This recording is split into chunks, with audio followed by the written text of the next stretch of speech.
Bom dia, meus amigos. Não poderia deixar de me manifestar sobre esse tarifaço do Trump.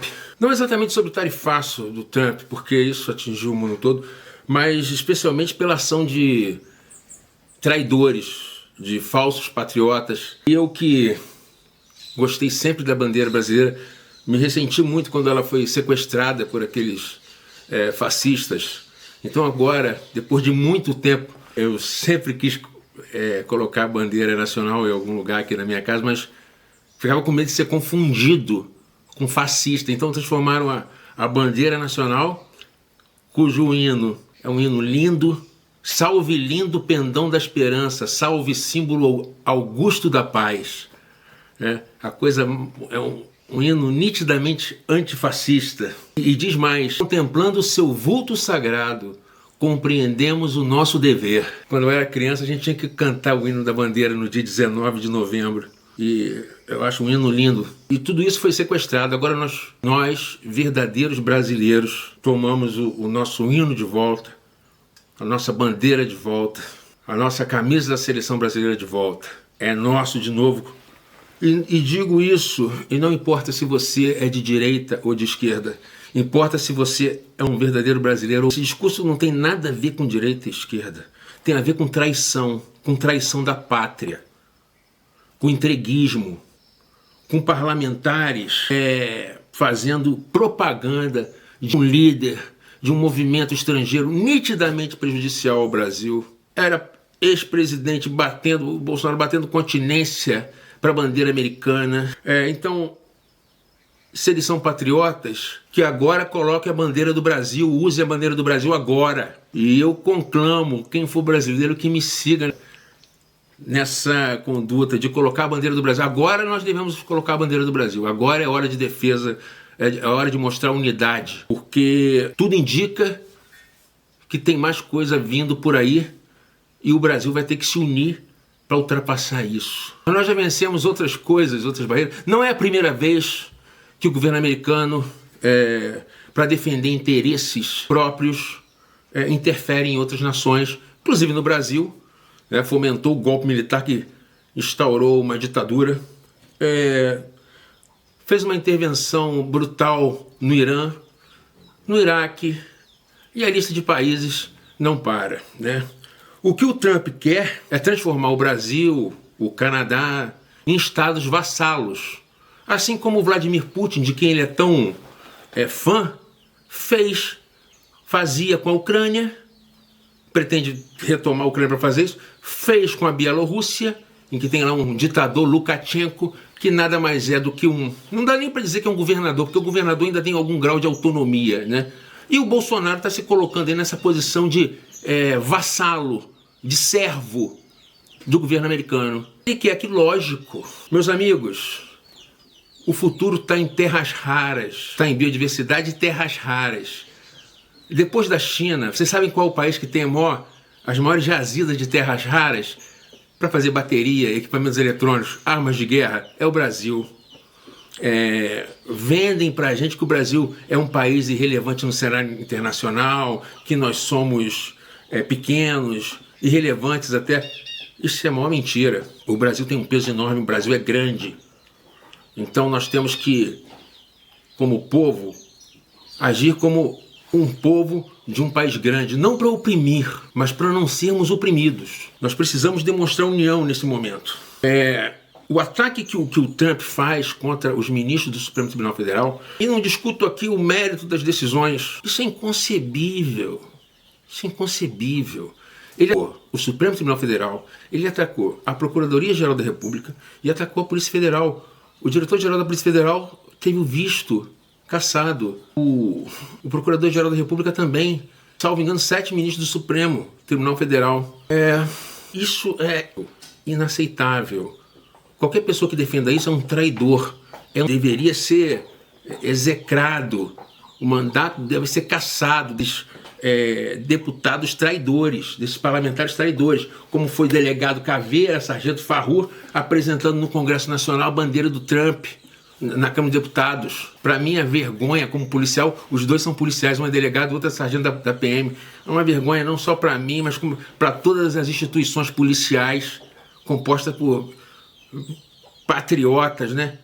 Agora que nós vamos ver quem são os patriotas, porque tudo indica que vai piorar. Agora, isso é típico da extrema-direita, porque o Trump, ele fez lá nos Estados Unidos, o que ele fez nos Estados Unidos? Ele atacou o FBI. Todos os agentes que investigaram o Trump foram, de alguma forma, condenados, afastados.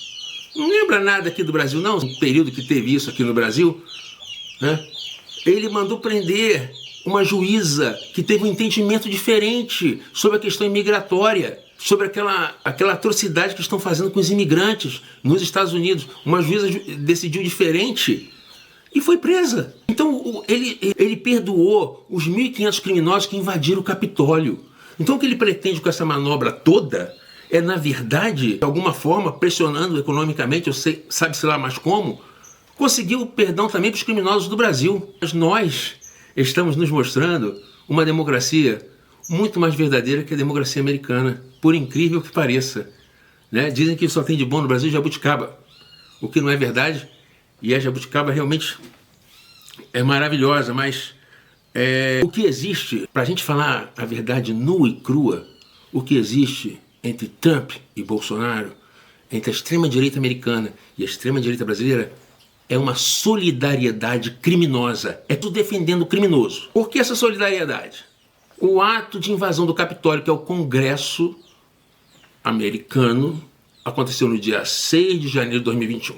Atos de vandalismo, de ataque à democracia brasileira, ao Supremo Tribunal Federal, à Câmara dos Deputados, no Brasil aconteceu no dia 8 de janeiro de 2024. Ou seja, que uma decisão no Brasil deixa o Trump em uma situação desconfortável, porque ele sabe que ele fez a mesma coisa que o Bolsonaro fez, mutatis mutandis, ou seja, guardadas as devidas diferenças, mas foi a mesma coisa. Então, meus amigos, é claro que existe uma questão de imunidade para chefe de Estado estrangeiro, mas essa imunidade prevista nos acordos internacionais, ela não é absoluta.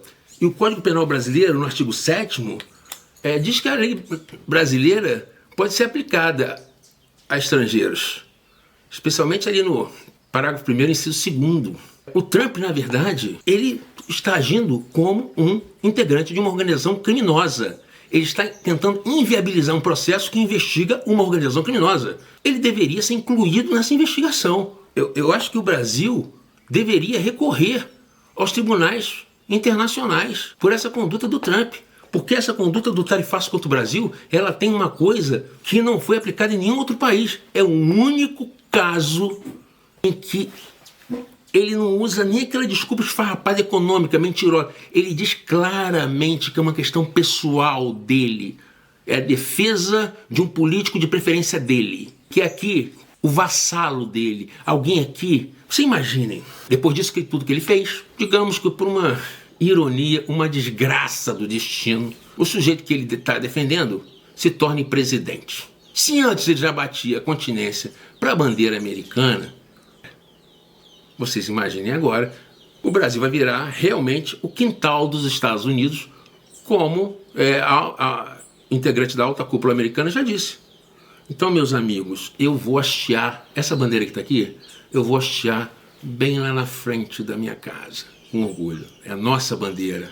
É a nossa bandeira. Se tem uma coisa boa no meio dessa crise toda, é voltar a sentir com tranquilidade esse sentimento de patriotismo que todos nós temos. Como muito bem disse a jornalista Miriam Leitão, a bandeira trocou de mãos. Trocou de mãos.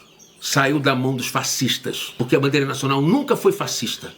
Nunca foi. Então, meus amigos, para terminar, eu vou citar um trecho do hino da independência do Brasil, que diz assim: não temais ímpias falanges que apresentam face hostil. Vossos peitos, vossos braços são as muralhas do Brasil. Aliás, meus amigos, é bom lembrar que onde estava a solidariedade do Donald Trump com líderes democráticos, quando Alexei Navalny, o maior opositor de Putin na Rússia, foi assassinado em fevereiro de 2024.